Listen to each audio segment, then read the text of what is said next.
Asia's biggest airshow takes place in Singapore this week, with the aviation sector hoping 2022 marks a turning point in a region where tough curbs have left coronavirus-battered airlines struggling to recover. The event, which takes place every 2 years and kicks off on Tuesday, brings together hundreds of airlines, plane manufacturers and other industry players to display their latest equipment, network, and strike deals.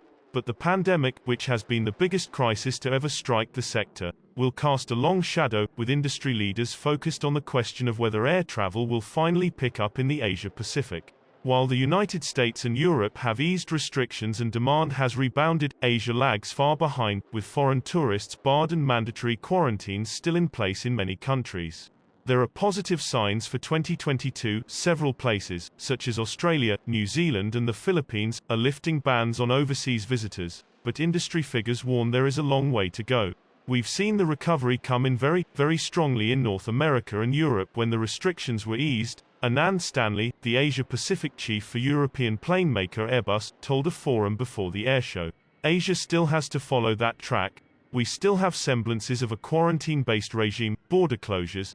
This has to be lifted so that the freedom of movement returns and in turn the demand returns. Data highlights the slow pace of recovery. The region's airlines carried 16.7 million passengers last year, just 4.4% of volumes seen in 2019, according to the Association of Asia-Pacific Airlines, AAPA.